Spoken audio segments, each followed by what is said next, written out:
Assalamualaikum warahmatullahi wabarakatuh. Bersalawat dulu bil barakah. Allahumma shalli wa sallim ala nuril anwar wasiril asrar wa tiryakil aghyar wa miftahi babil yasar Sayyidina wa maulana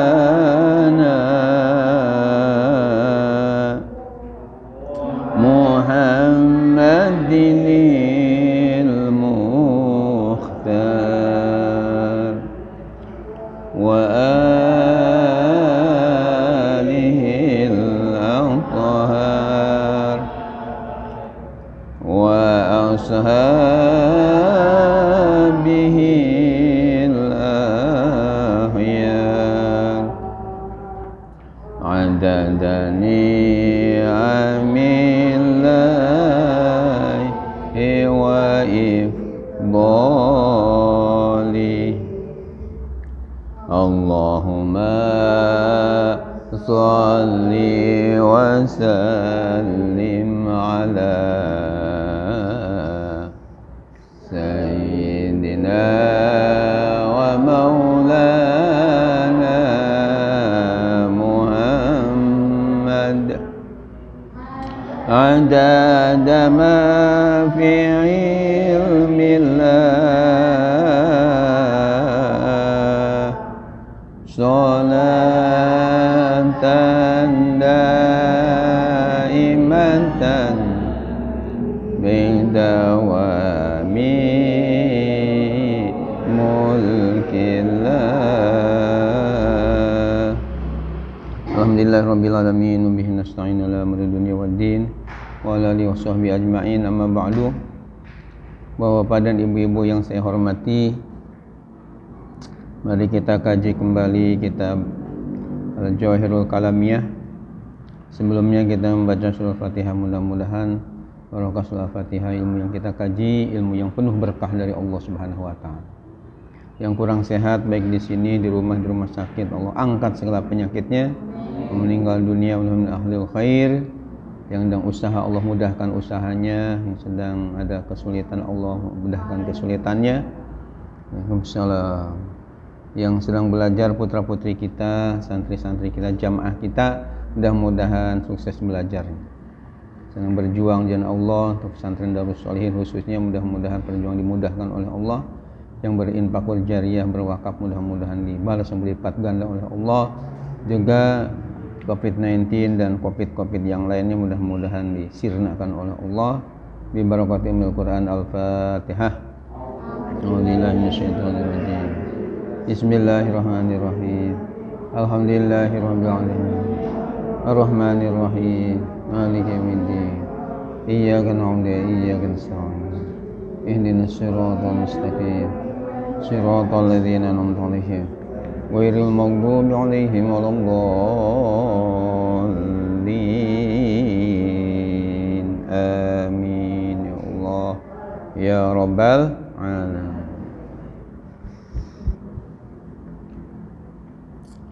Kajian kita, ilmu tauhid kita halaman 6, yaitu pada lafaz bihayatillahi. Bismillahirrahmanirrahim. Kaifal i'tiqadu bihayatillahi subhanahu wa ta'ala wa an na'taqida anna Allah ta'ala hayyun wa anna hayatahu subhanahu laisat kahayatina fa inna hayatana biwasaita kajarayani dami wan nafasi wa hayatullahi subhanahu laisat biwasitati syai'in wa hiya qadimatun baqiyatun la yalhaquhal adamu wa taghayyuru aslan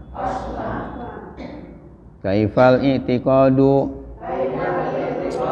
biwahdaniyatillahi ta'ala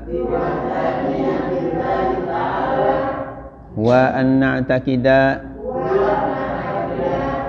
anna Allah ta'ala wahidun laisa lahu syarikun wala nazirun wala mumasilun wala diddun wala mu'anidun. Baik, kita terjemahkan. A'udzubillahi minasyaitonirrajim. Bismillahirrahmanirrahim. S ini singkatan dari soal. Kaifal i'tiqadu, bagaimana keyakinan,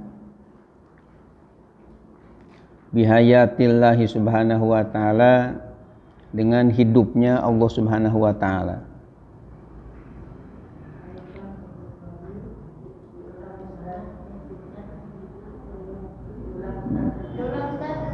Kaifal i'tiqadu, bagaimana keyakinan, bihayatillahi subhanahu wa ta'ala, dengan kehidupan Allah subhanahu wa ta'ala.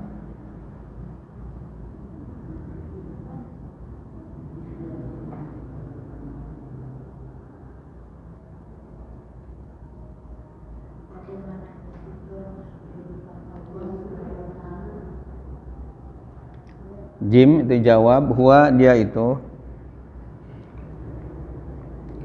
anna ta'kida, bahwasanya kita harus meyakini.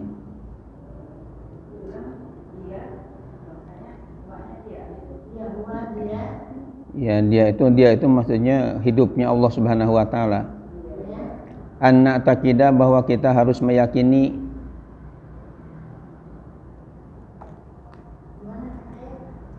Anna ta'kida, bahwa kita harus meyakini annallaha ta'ala hayyun, bahwasanya Allah ta'ala itu adalah hidup.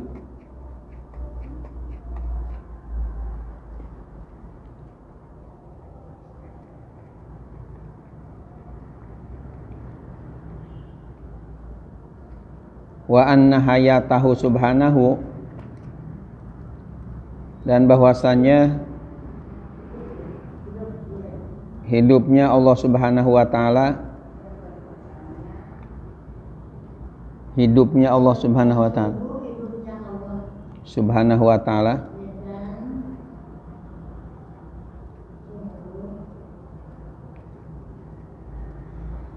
laisat kahayatina,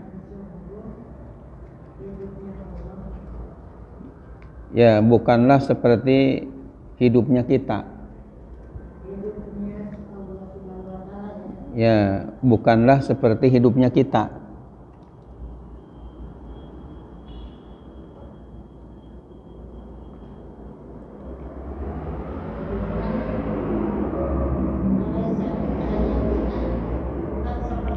Hidupnya kita.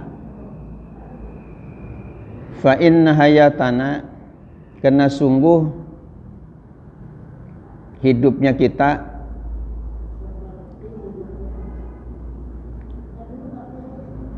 laisat kahayatina, bukanlah seperti hidupnya kita. Terus fa inna hayatana, maka sungguh hidupnya kita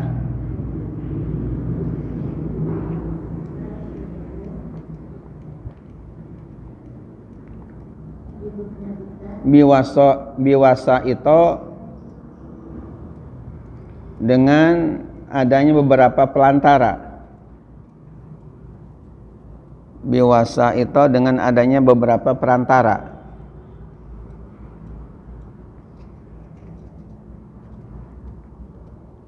Jamak jadi wasitoh, wasaid.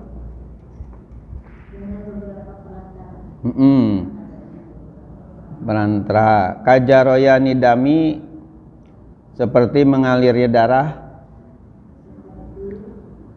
Mengalirnya darah.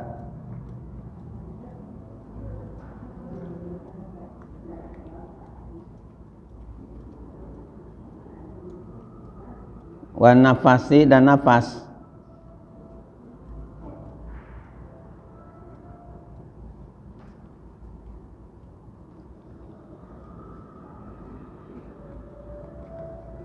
Wahayatullahi subhanahu, dan adapun hidupnya Allah subhanahu wa ta'ala,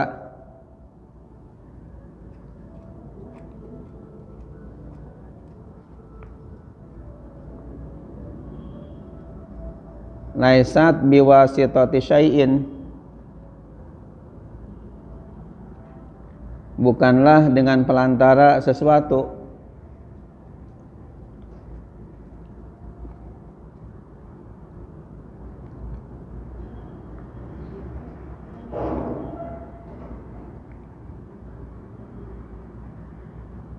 Wahya, dan dia itu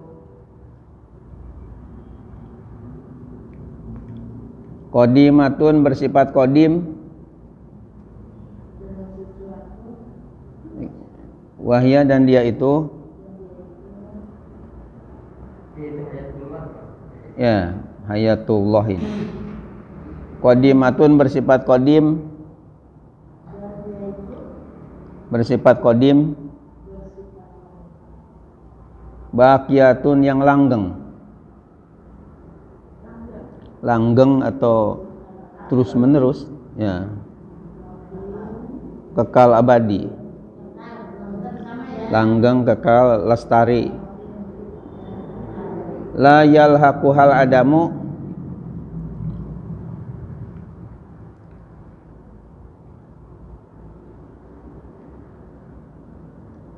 tidak menyertai kepadanya al-adamu, tidak ada. La yalhaquha, tidak menyertai kepadanya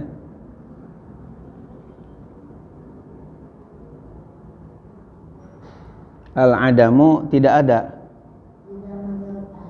kepadanya. Ya, al-adamu, ketiadaan. Wa taghayyuru, dan perubahan. Aslan, sama sekali.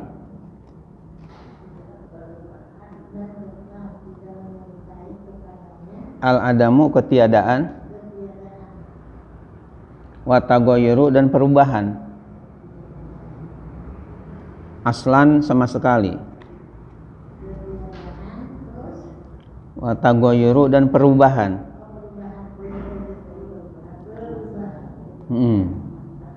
Aslan, sama sekali.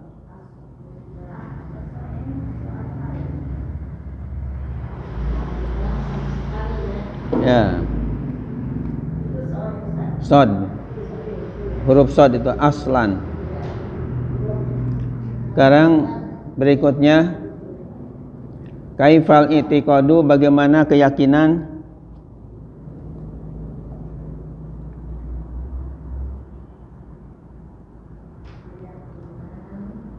biwahdaniyatillahi ta'ala, dengan keesaan Allah subhanahu wa ta'ala.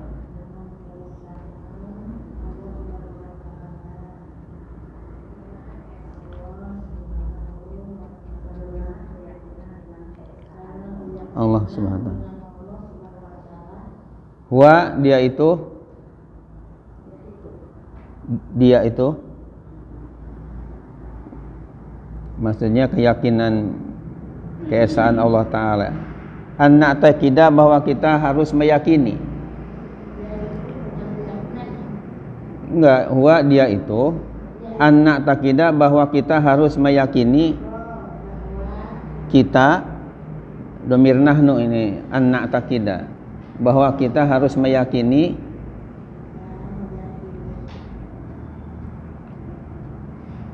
anna Allah Ta'ala, bahwasanya Allah Ta'ala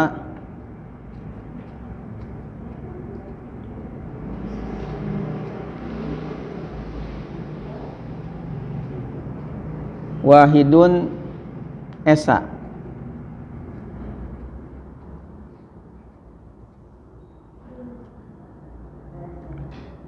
laisa lahu syarikun,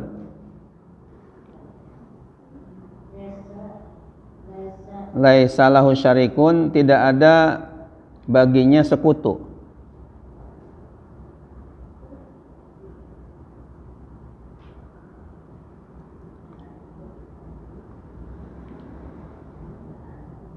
Wala nazirun,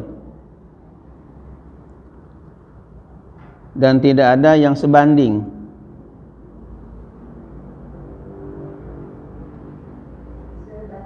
Ya. Wala mumasilun. Tadi wala nazirun, tidak ada yang sebanding. Terus wala mumasilun, dan tidak ada yang semisal.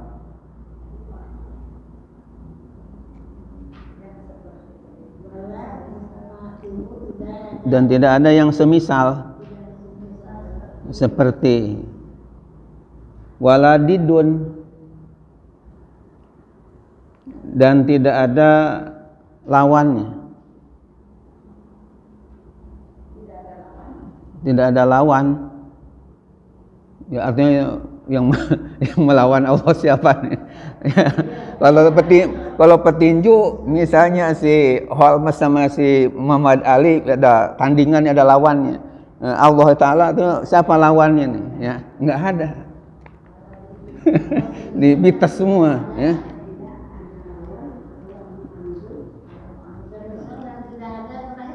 Wala mu'anidun, wala mu'anidun, dan tidak ada yang menentang. Didun, yang tidak ada lawan. Lawan. Ya. Wala mu'anidun, dan tidak ada yang bisa menentang kepada keputusan Allah. Itu tidak ada yang protes. Kenapa ini? Kenapa? Ya. Hadirin hadirat yang terhormat, menentang ya.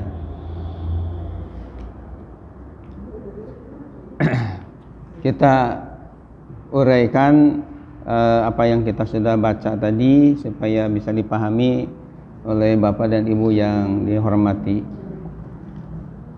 Bismillahirrahmanirrahim. Kaifal i'tiqadu bihayatillahi subhanahu wa ta'ala. Bagaimana keyakinan mengenai hayatnya atau hidupnya Allah subhanahu wa ta'ala. Kita tentunya sebagai umat Islam dan hamba Allah meyakini Allah Ta'ala itu tidak mati, bahkan tidak akan mati selama-lamanya, hidup terus. Nah, cuma hidupnya Allah Ta'ala ini kita harus meyakini annallaha ta'ala hayyun wa anna hayatahu subhanahu laisat kahayatina. Jadi Allah subhanahu wa ta'ala itu kita yakini adalah hidup, namun kehidupan Allah subhanahu wa ta'ala tidak persis seperti hidup kita. Fa inna hayatana biwasaito.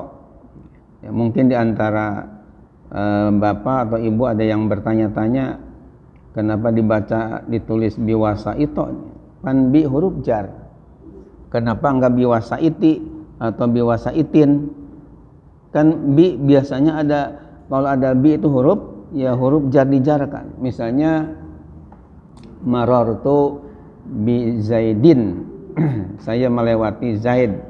Marartu bi Muhammadin, marartu bi masjidin, itu mesti dijarkan lafaz setelah kemasukan huruf jar bi. Ya, karena ba ini termasuk salah satu huruf jar.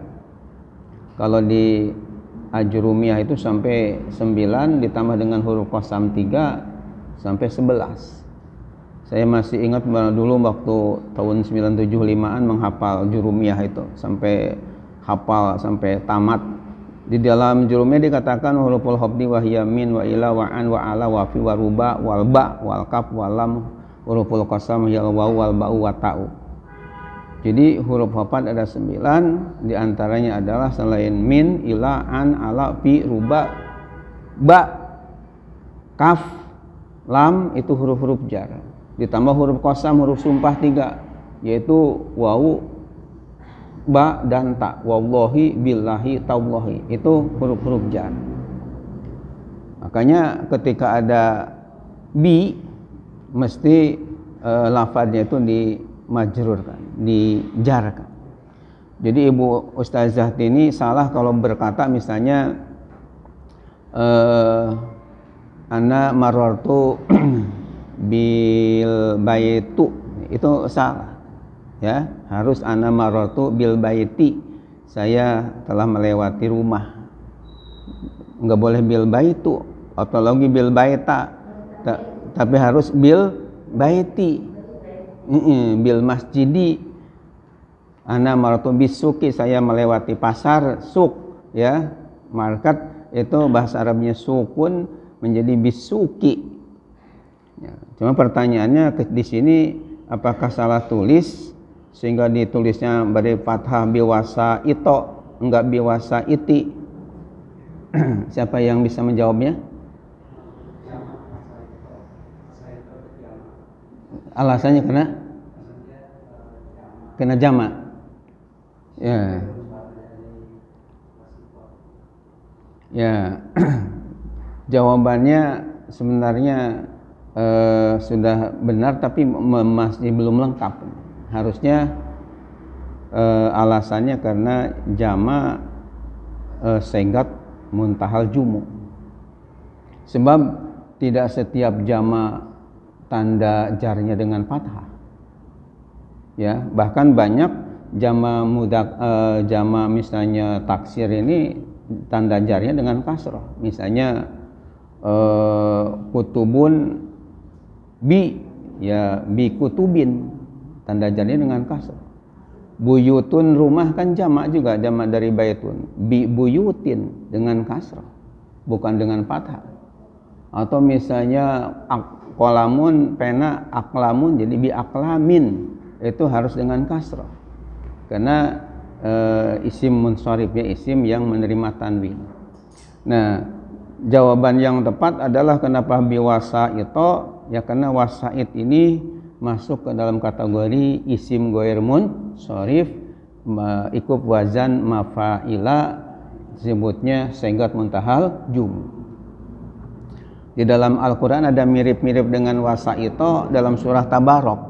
Misalnya, a'udzubillahi minasyaitonirrajim, bismillahirrahmanirrahim, walaqad zayyana as-sama'ad dunya bimasabiha, enggak bimasabihi atau bimasabihin, karena masabih jamak dari misbah itu sebutnya isim ghair munsharif, masuk ke segat muntahal jumu. Jadi segat muntahal jumu itu wazan mafaila atau mafaila. Masajida ya, ada masabiha. Jadi ada iyanya, kadang-kadang enggak ada iyanya. Tapi sama adalah segat muntahal jumu, sehingga tanda jarnya bukan dengan kasroh tapi dengan fathah. Apakah ada bait alfiyahnya Pak Kiai? Jelas. Di dalam Alfiyah Ibnu Malik yang kurang lebih 1000 bait itu ada bait yang berbunyi wajura bil fathah malayan syarif malam yudhaf au yaquba da arodif ya. Sekali lagi, wajura bil fathati malayan syarif malam yudhaf au yaquba da arodif. Jadi wajura bil fathati hendaklah dijarkan dengan fathah malayan syarif, isim yang tidak menerima tanwin. Malam yudhaf selama tidak didofatkan, au yaquba da arodif atau tidak kemasukan alif lam. Tapi kalau sudah walaupun isim ghair munsharif segat muntahal jumu, tapi kalau sudah diidofatkan, misalnya marartu bimasajidikum, itu tidak boleh bimasajidakum. Kalau belum diedofatkan marartu bimasajida, tidak boleh bimasajidi. Tapi ketika diedofatkan padakum, saya melewati masjid kalian, masjid-masjid kalian, marartu bimasajidikum. Atau ada alif lam, boleh ada kembali kepada kasroh lagi, marartu bil masajidi. Tapi kalau nggak ada alif lamnya bimasajida. Tapi kalau ada alif lamnya bil masajidi, karena sudah kemasukan alif lam. Itu ada kaedahnya, ada katakanlah penjelasannya dari kitab-kitab nahwu, ya, ilmu nahwu. Kita lanjutkan, fa inna hayatana biwasaito, karena kehidupan kita ini ada pelantara-pelantara, ada media-media, ada sarana-sarana. Misalnya apa kehidupan kita sebagai manusia biasa? Silakan masuk.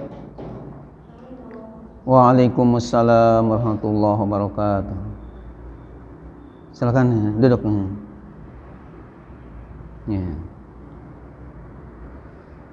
Ya, kitab tauhidnya dibuka halaman 6. Ya, biwasa itu dengan pelantara-pelantara. Misalnya apa? Kajaroyani dami wan nafasi. Seperti berjalannya darah dan nafas. Jadi kalau kita manusia bisanya hidup seperti ini karena darahnya masih berjalan dan masih ada nafas. Jadi kalau darahnya sudah beku, nafasnya sudah berhenti, itu tidak akan hidup lagi, mati. Wahayatullah subhanahu laysat biwasitati syai'in. Sementara hidupnya Allah subhanahu wa ta'ala itu tidak tergantung dengan pelantara apapun, sehingga bersifat qadim dan langgeng, tidak disertai kepadanya ketiadaan dan perubahan sama sekali. Wa yabqa wajhu rabbika dzul jalali wal ikram.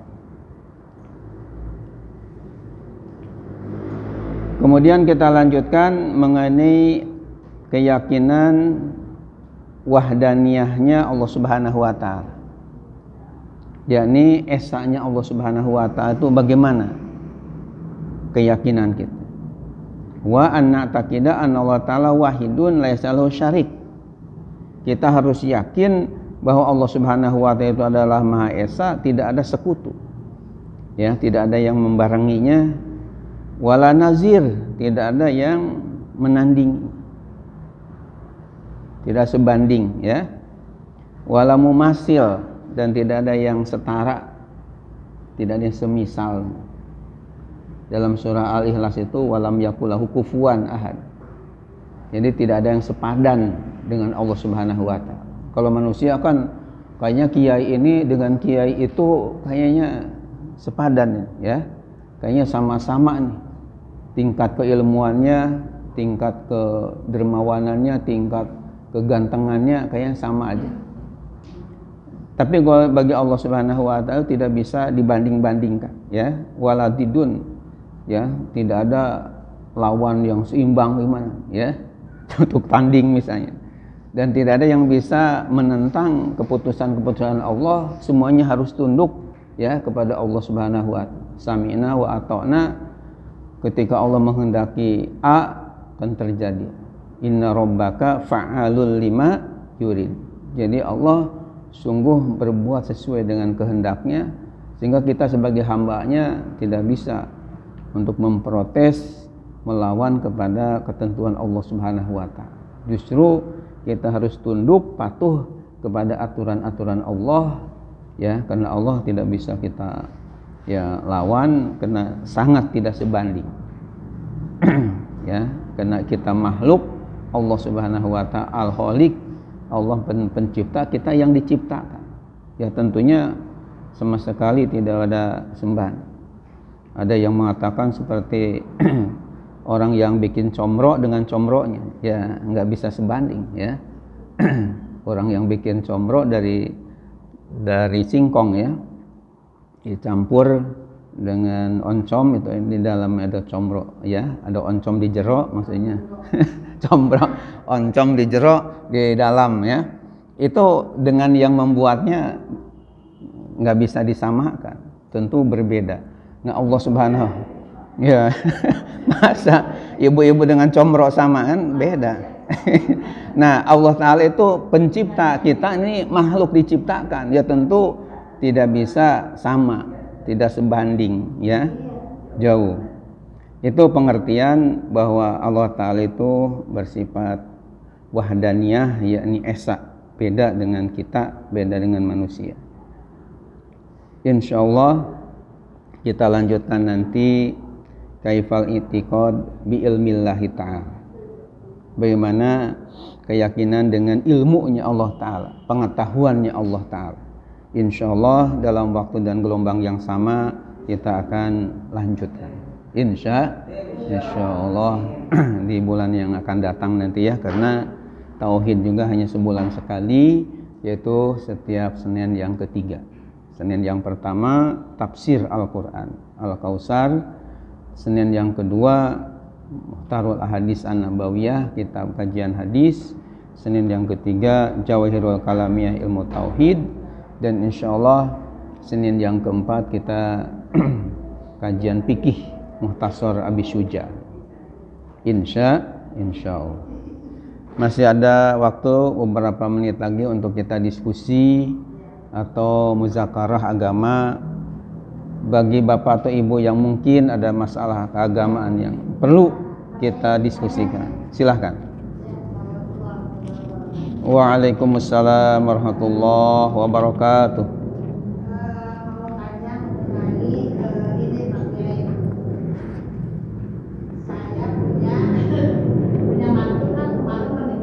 Innalillahi wa inna ilaihi raji'un.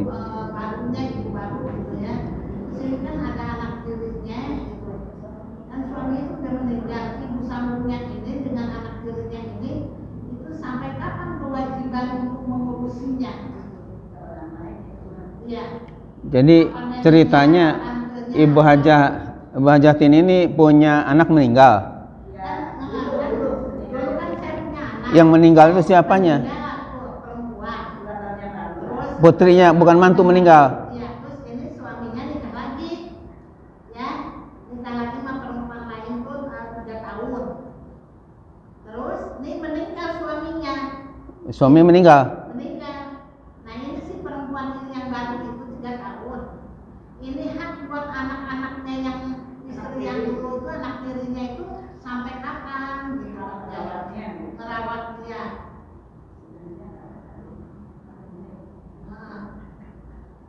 Ya, jadi yang dipertanyakan istri yang ditinggal suami. Merawat anak tirinya itu sampai kapan kewajiban itu? Apa udah putus gitu sesuai dengan 4 bulan 10 hari tidak itu?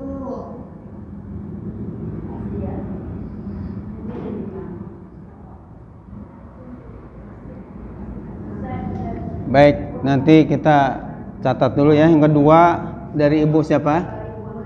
Ibu Rodiah. Silahkan Bu. Seorang mantu perempuan atau laki itu apakah itu dapat warisan dari mertua atau tidak? Mantu perempuan ya? Iya. Uang.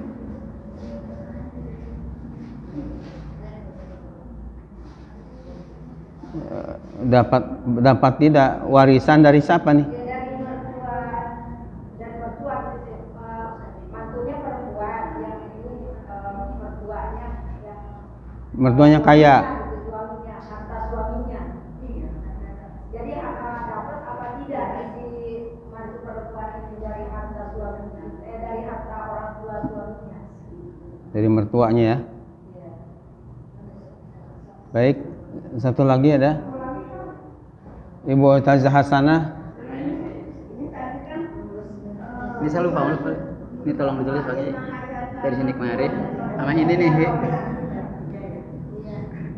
Bima rawa anhu.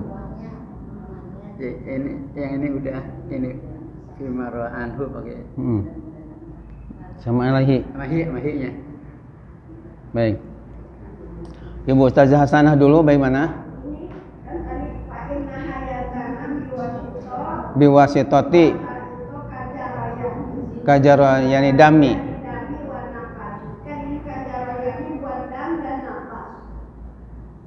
Ya. Jadi kalau satu apa bacanya? Yang punya apa?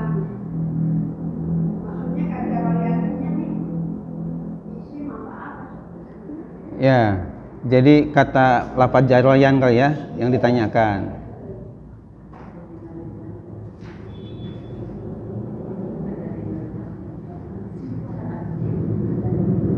Baik, terus Pak Ustadz Hashim menanyakan masalah yang ada di buku Fima rawa anhu fa idza lahana fihi faqad kadzaba alaihi. Jadi yang ditanyakan Fima rawa anhu dengan faqad kadzaba alaihi, hi-nya kemana gitu?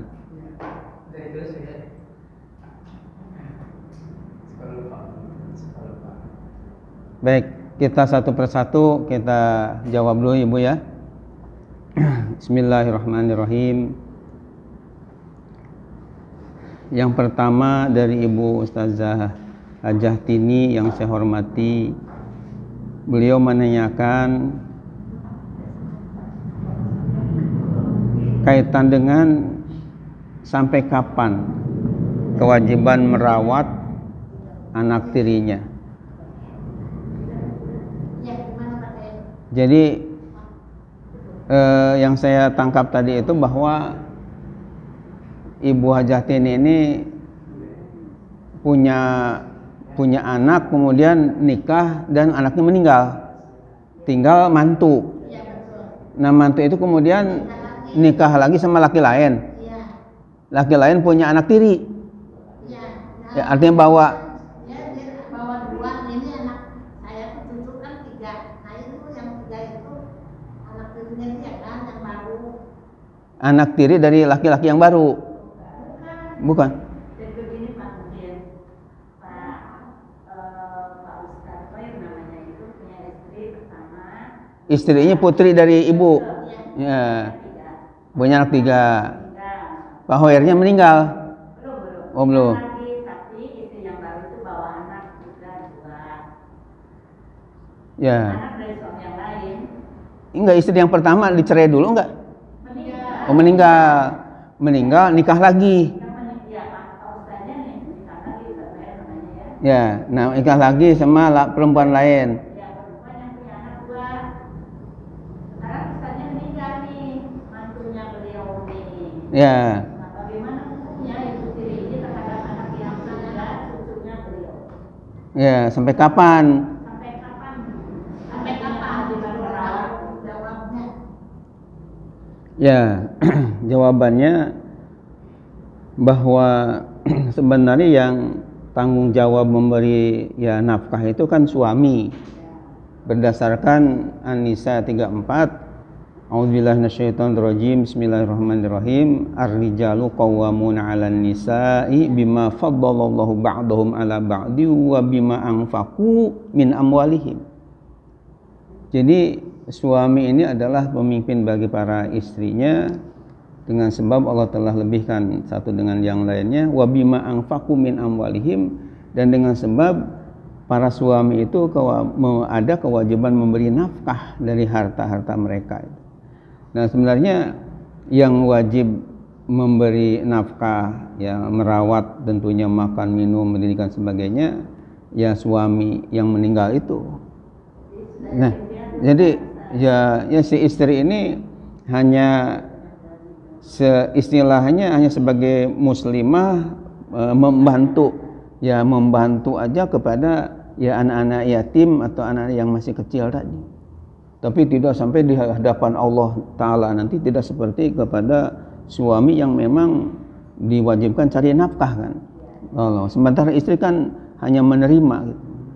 Begitu. Jadi untuk sampai kapan merawatnya, ya sampai kapan ikhlas dia si istri batas mau misalnya sampai karena dia rezekinya banyak ya sampai tua ya silahkan. Tapi kalau misalnya wah saya sedang rezekinya seret nih nggak bisa untuk melanjutkan, itu juga nggak istilahnya nggak dosa ketika memang rezekinya sedang seretan. Jadi tidak ada kewajiban misalnya. Ya nggak ada, tidak ada kewajiban secara pasti seperti kepada anak dirinya itu sudah tidak kewajiban lagi gitu ya. ya. Kalau sudah 4 bulan 10 hari kan udah idah tuh. Mm-mm. Udah tuh. Terus harta warisan juga udah dibagi-bagi gitu. Nah itu kan udah selesai tuh urusannya dengan yang almarhum Ustaz Rem itu. Nah kepada anak dirinya ini tidak terus berlalu terus gitu merawatinya. Ya, Kan enggak. Ustaz ya. Ya tidak. Ada Ya. yang bilang katanya cuma 1 tahun, ada yang bilang begitu. Jadi enggak, karena dia enggak ada kewajiban untuk ngasih ya nafkah seperti laki-laki atau suami. Ya, jadi hanya sebaiknya karena perlu ya jadi keikhlasan silahkan dilakukan, itu amaliyah yang sangat baik. Kemudian yang selanjutnya mengenai masalah apakah si mantu ini ketika mertuanya meninggal dapat warisan ya. Jadi mantu ini termasuknya dawil arham, bukan dawil furud yang sudah ditentukan bagiannya, ada yang nisfu, ada yang sulus, yang rubu, sumun, itu tidak termasuk dalam kategori ini. Hanya saja alangkah bijaksananya ya farzuquhum minhu wa qul lahum qawlan ma'rufa. Jadi ketika misalnya si suaminya ya dapat warisan, ya tentu mantunya juga tidak hanya sekedar dengar, ya dikasih berapalah kebijakannya, ikhlasnya untuk menikmati juga. Tapi kalau secara hukum ini pidato terus ini Bu ya. Kayaknya uplok terus ini ya. Ya, tolong, ini kan lagi menerangkan ini ya. Ini kayaknya ya uplok terus ini. Iya, ada sudah selesai ini, ada pertanyaan beri lagi ya. Jadi nanti pidatonya setelah selesai ya. Karena ini nggak konsentrasi nanti kalau ada yang bicara. Jadi kesimpulan. Iya, jadi tidak ada dalam masalah mantu ini karena di luar nasab ya. Jadi tidak ada istilahnya, bukan dawil furud, istilahnya masuk paling dawil arham. Sehingga tidak ada pembagian secara tertentu harus dapat sekian-sekian. Hanya saja kebijakanlah dari keluarga yang dapat tadi untuk dikasih berapa wajarnya. Kemudian mengenai masalah masalah jarian. Waalaikumsalam warahmatullahi wabarakatuh. Silahkan Ibu duduk. Jadi itu simpelnya jadi nggak dapat tuh ya Kiai, yang membantu itu nggak dapat itu dari harta mertua itu. Ya, jadi nggak ada dapat secara pasti sekian-sekian, hanya dikasih. Suaminya dia tuh udah meninggal, bersembilan bersaudara katanya. Ya. Terus suaminya itu perempuan itu sudah meninggal, dan masih ada orang tuanya yang meninggal juga. Nah ini sekarang udah nggak ada tuh semuanya orang tuanya. Sama yang 9 ini dijual rumah itu bagi-bagi gitu. Setelah dibagi-bagi, si perempuan ini yang tidak punya anak juga dikasih gitu ya, ala-kadarnya gitu dikasih. Dia tuh nuntut Kiai, saya katanya harus dapat bagian seperempatnya gitu dari itu penjualan itu. Nah kan ini juga membagiin, nggak main bagi-bagi. Mereka itu tanya dulu sama ustaz sama ini, jadi dibagi secara dia. Nah ini si ibu yang janda itu yang sudah meninggal dikasihlah katanya, tapi kuburan suaminya itu diberesin, terus dia ada suaminya itu tadinya ada utang gitu dibayarin gitu, tapi tetap dia itu si perempuan itu nuntut. Maksudnya si perempuan mantu itu. Katanya itu haknya dia. Tapi tidak ini tetap nggak ada katanya mantu itu nggak ada apa nggak ada bagian gitu, nggak ada hak gitu, nggak ada hak waris. Tapi dia nggak ngerti, tetap dia menuntut katanya. Jadi tetap nggak dapat gitu ya kayak. Ya, nggak dapat hanya kebijakan-kebijakannya. Ya, baik. Kemudian selanjutnya mengenai pertanyaan Ibu Ustazah Hasanah. Tadi kan ada kata-kata kajaroyani dami wan nafasi, ya. Coba dibuka supaya lebih jelasnya pada halaman 6. Fa inna hayatana biwasa ito kajaroyani dami wan nafasi. Yang menjadi pertanyaan Ibu Ustazah Hasanah ini kata-kata jaroyan itu. Bisa diulangi pertanyaannya? Kan kalau ini kayak jaroyani untuk dan nafas. Itu maksudnya dua itu. Dua, jangan katakan dua apa namanya. Seperti aliran saraf dan nafas. Tapi kalau Ya, jadi begini, kata-kata jaroyan ini adalah kata masdar ya, dari jaro yajri jaryan wa jaroyanan. Jadi masdarnya itu kadang-kadang ada ya dua. Jadi walaupun misalnya ada wan nafasi, wa-nya itu hanya istilahnya huruf athof, huruf penghubung kepada dami. Jadi artinya bukan jaroyani di sini bukan menunjukkan dua, tapi memang masdarnya itu jaroyanun. Ya, jaroyan, masdar dari jaro yajri. Jadi jaro yajri jaryan wa jaroyan. Jadi jaroyan ini adalah masdar dari jaro.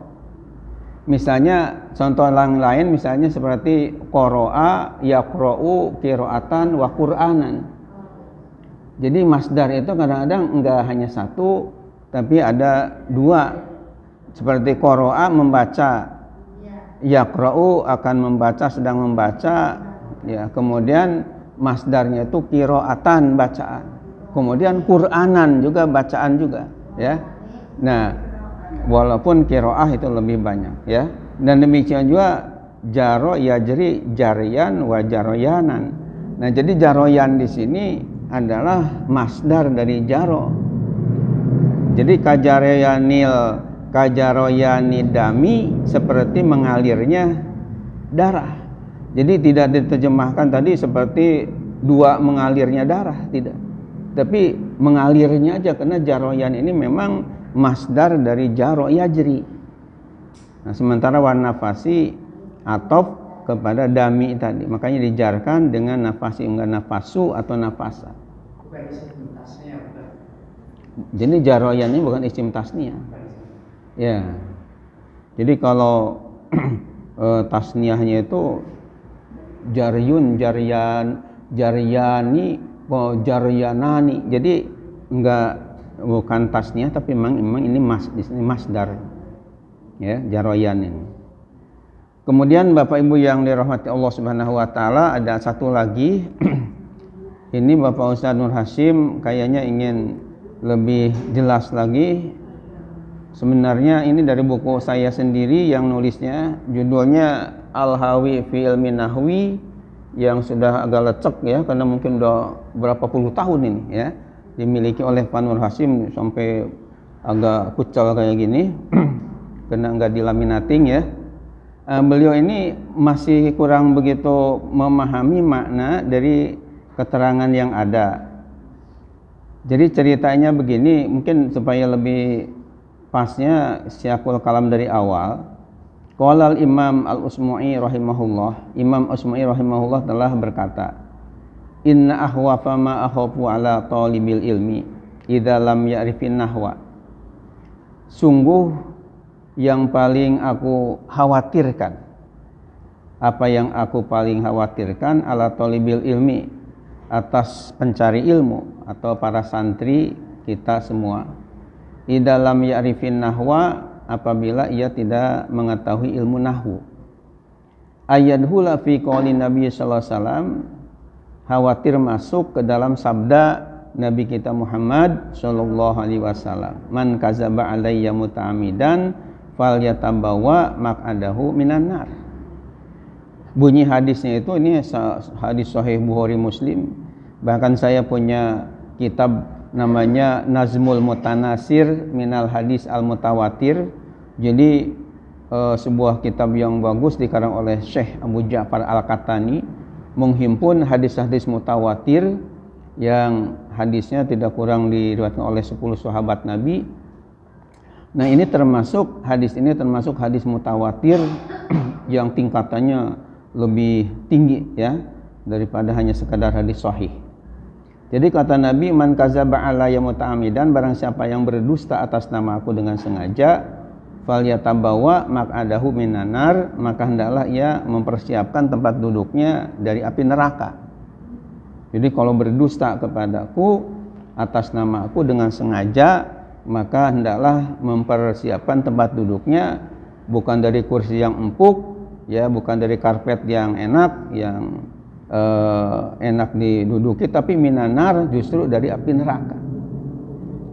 Nah, kemudian disambung oleh Syekh Usmu'i tadi, li'annahu lam yakun yalhanu fima rawa'an, karena Nabi kita Muhammad sallallahu alaihi wasallam itu tidak pernah keliru dari apa yang ia telah meriwayatkan ya, anhu darinya itu fima, dari apa yang telah beliau riwayatkan itu ya. Jadi Nabi itu kan ketika bersabda sesuai dengan nahu sorobnya ya, misalnya hadis innamal a'malu binniyati, enggak pernah Rasulullah innamal a'mala binniyatu atau binniyata, itu mesti innamal a'malu binniyati, karena binniyati itu bi huruf jar, niyati huruf majrur dengan bi tadi ya. Fa idza lahana fihi, maka jika ada seseorang ya, jadi lahan ini domir huwa kembali kepada seseorang. Fa idza lahana, maka apabila keliru seseorang fihi padanya, artinya dalam meriwayatkan hadis yang disampaikan oleh Rasulullah keliru dalam memberi harokatnya, faqad kadzaba alaihi, maka sungguh ia telah berdusta kepada Nabi. Ya, paham gak maksudnya ini? Sekali lagi mungkin kita jelaskan. Ini ucapan ini dari seorang ulama ahli nahwu shorof namanya Imam Usmu'i. Imam Usmu'i itu berkata begini, yang paling saya takutkan kepada para pencari ilmu, kepada para santri, para ustadz, para kiai pencari ilmu, apabila ya dia tidak ngerti ilmu nahwu tapi dia sok pinter untuk mengungkapkan hadis-hadis Nabi Muhammad sallallahu alaihi wasallam. Kenapa yang kata Imam Usmu'i, kenapa saya khawatirkan? Karena khawatir yang keliru ketika membaca sebuah hadis dalam sebagai harokatnya tidak pas, itu khawatir masuk ke dalam hadis Nabi yang menyatakan man kadzaba alayya muta'ammidan falyatabawa maq'adahu minan nar. Barang siapa yang berdusta atas namaku, ya, atas nama Nabi. Kan biasanya orang mengungkapkan hadis Rasulullah telah bersabda begini. Nah, kalau dia berdusta atas namaku dengan sengaja, maka siap-siaplah, mempersiapkanlah dirinya dari tempat duduknya daripada api neraka. Jadi diancam akan masuk api neraka. Karena Rasulullah SAW itu lam yakun yalhanu fima rawa'anu, tidak pernah keliru ketika meriwayatkan ya hadisnya itu pas sesuai dengan harokat yang tentunya ya ilmu nahwu shorofnya lah. Maka fa idza lahana fihi faqad kadzaba. Maka jika ada seseorang yang mengungkapkan hadis Nabi tapi harokatnya itu enggak pas, keliru, berarti kan bohong kepada Nabi. Ketika bohong kepada Nabi, berarti siap-siaplah tempat duduknya dari api neraka itu. Itu yang dikhawatirkan oleh Imam Usmu'i. Nah, jadi pertanyaan Bapak Nur Hashim tadi, li'annahu lam yakun yalhanu fima rawa anhu, ya, karena Rasulullah itu tidak pernah keliru dalam meriwayatkan hadisnya, artinya tidak pernah keliru, tidak pernah bertentangan dengan kaedah-kaedah ilmu nahwu. Maka jika ada seseorang yang keliru ketika menyampaikan hadisnya, berarti berdustalah kepada Nabi. Karena dulu Nabi kan innamal amalu binniyati. Tapi kalau misalnya ada orang yang berkata innamal amalu binniyata, berarti kan enggak sesuai dengan sabda Nabi dulu, bohong kepada Nabi berarti. Nah, ini yang diancam dengan tempat duduknya di api neraka. Jangan kompor yang membara-bara, wah, pantatnya bisa hangus, apalagi di api neraka. Nauzubillah min itu. Dan ini masalah keliru dalam menyampaikan hadis harokatnya itu pernah terjadi, walaupun yang menyampaikan itu sudah dipanggil ustadz di masyarakat luas, bahkan sudah dipanggil kiai. Ya, saya bukan istilahnya kata orang, ada yang berkata begitu ya, tapi langsung mendengar sendiri. Ya, walaupun nggak usah disebutkan nama ustadznya, nama kiainya, ya, tapi memang kejadian. Jadi ceritanya ketika kami sama-sama bimbing manasik di Jakarta, kebetulan kami berbarengan dengan Pak Ustadz, bahkan panggilnya Pak Kiai, ketika dia ceramah di hadapan manasik yang mau berangkat haji umroh.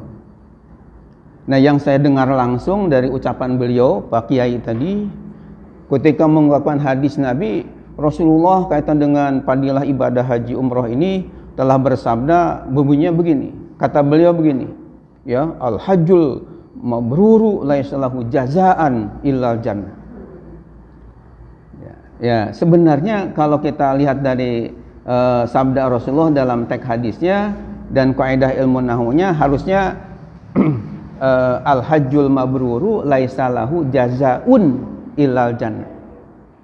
Kenapa? Karena jazaun ini adalah isim laisa, ya, isim laisa disebutnya. Itu ada jurumiyah juga ada pembahasannya. Jadi jangan jazaan, jadi mansub, padahal harusnya marfu jazaun, tapi dibacanya laisa lahu jazaan, dibacanya laisa lahu jazaan ilal. Padahal al-hajjul mabrur ini dibacanya al-hajjal mabrur laisa lahu jazaan. Jadi harusnya al-hajju jadi mubtada, ini al-hajja jadi mansub dinasabkan. Ya, kebetulan saya bareng ceramah, kemudian saya ceramah berikutnya, namun tentu saya enggak mengupas di hadapan jamaah atau di hadapan beliau, akan tapi ketika setelah selesai acara di, ya, katakanlah tempat tadi ceramah, nggak salah di Hotel Syahid, ya, kalau waktu itu di ceramahnya, kemudian kan kami sebagai pembimbing dikasih ada kamar istirahat. Nah, ketika beliau kebetulan usianya sudah lebih tua dari saya, sekarang bahkan sudah meninggal, ya, orangnya, begitu masuk kamar, saya ngikutin dari belakang. Nah, ketika 4 mata lah di dalam kamarnya saya datangi, kemudian saya kemukakan, Pak Kiai, tadi ketika menyampaikan hadis Nabi kita Muhammad SAW, yang hadis lengkapnya itu adalah al-umratu ilal umrati ya kafaratun lima bainahuma wal hajjul mabruru laisa lahu jazaun illal jannata. Tapi saya dengar Pak Kiai tadi mengatakannya al-hajjal mabrur laisa lahu jazaan la jannah. Ini kenapa Pak Kiai kok dinasabkan, harusnya al-hajju diropakan, ini al-hajja, laisa jazaun harusnya ropa tapi jazaan. Ya, dia bilang sama saya, kalau nggak salah jawabnya itu, ya, saya suka baca demikian dan saya bukan pesantrenan, jadi nggak begitu ngerti ilmu nahwu shorof. Ya, kata saya, karena ini hadis Nabi mirip-mirip dengan ayat Quran, Jadi jangan sampai keliru, nanti ya katakanlah jangan diulang lagi karena itu keliru, tidak sesuai dengan yang disabdakan dulu oleh Rasulullah Shallallahu Alaihi Wasallam. Apalagi ada hadis kalau memang sengaja, ini mungkin nggak sengaja karena kebodohan aja, tapi kalau sengaja sampai harusnya tahu begini tapi dibacanya enggak pas, ini diancam tempat duduknya dari api neraka. Akhirnya dia ya minta maaf dan insya Allah mungkin tidak akan keliru lagi lah ya. Artinya saya melihat di sini jangankan orang biasa, ustadz yang biasa, ini populer. Bahkan pernah ceramah juga di daerah Depok, saya juga hadir ya, selain pembimbing haji dan umroh setiap tahun ke Tanah Suci. Tapi ternyata membaca hadisnya masih keliru, padahal hadis itu sudah populer ya. Hadis itu sudah masyhur, harusnya tidak boleh terjadi kekeliruan. Karena ketika ada harokat yang ya keliru, bisa-bisa maknanya menjadi berubah. Karena ini jadi fa'il, rofa, bisa jadi kalau dinasobkan jadi maf'ul bih, jadi objek.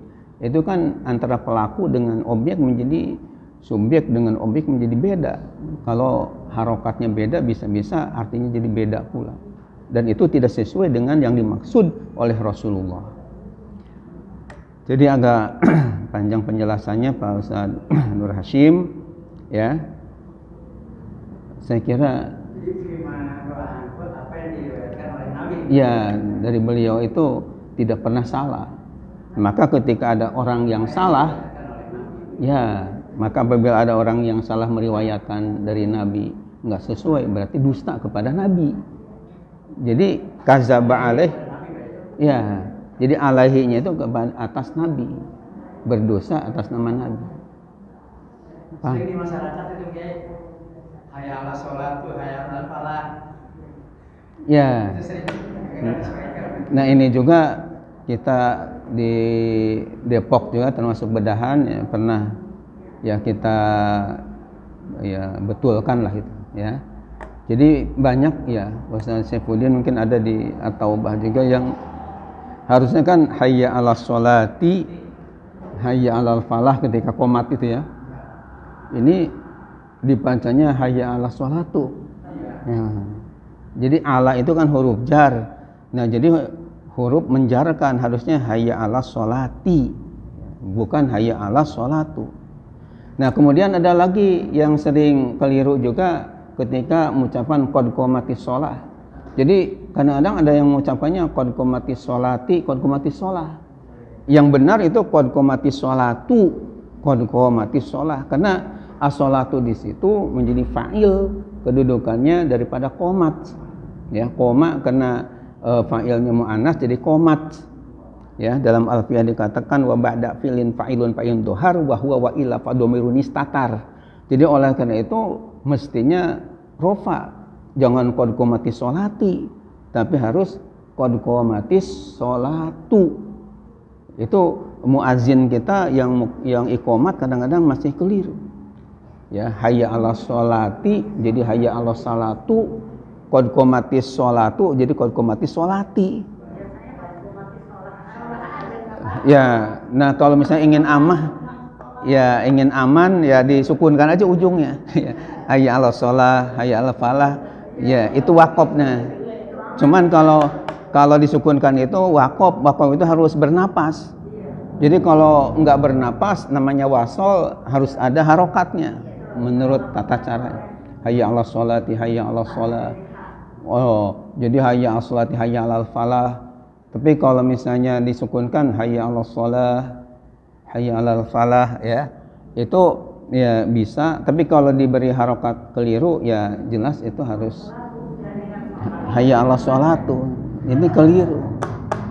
Ya, keliru, tidak boleh diulangi.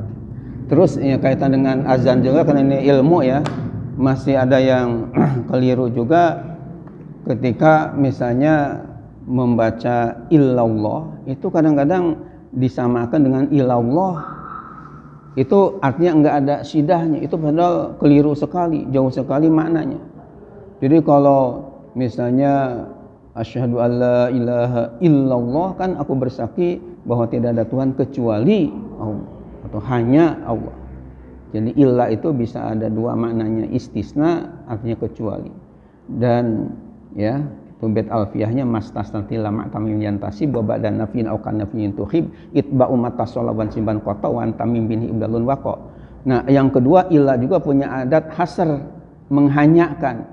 Ya, di dalam Johar Maknun dikatakan dalam ilmu balaghah ada watul hasri illa wa innama atkun wa taqdimun kama taqaddama.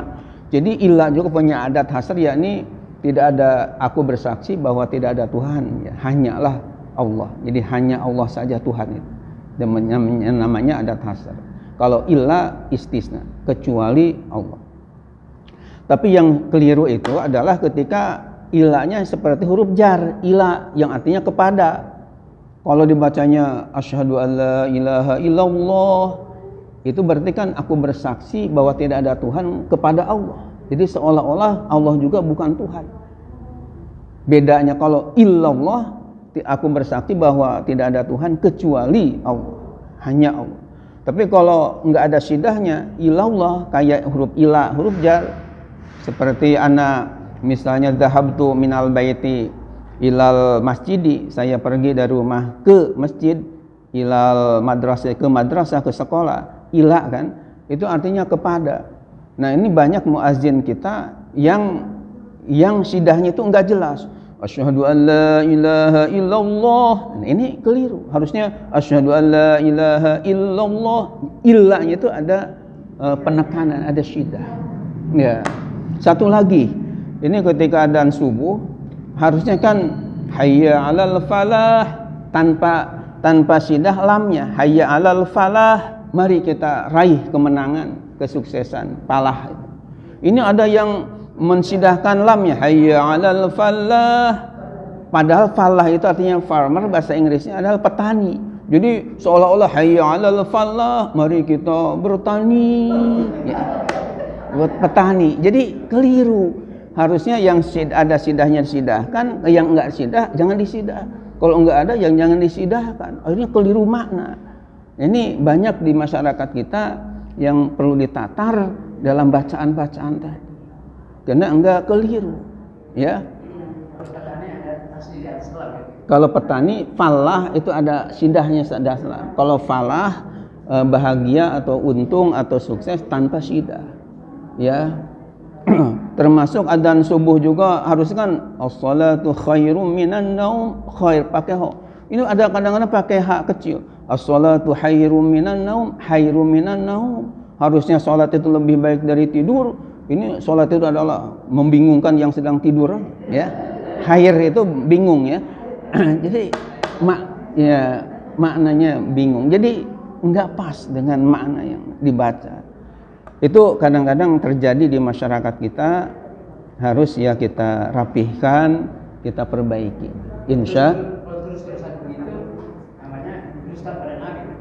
Nah, kalau kaitan dengan hadis, ya, karena ya azan juga kan kalau membaca buku sejarah Madinah, sudah punya bukunya belum? Sejarah Madinah?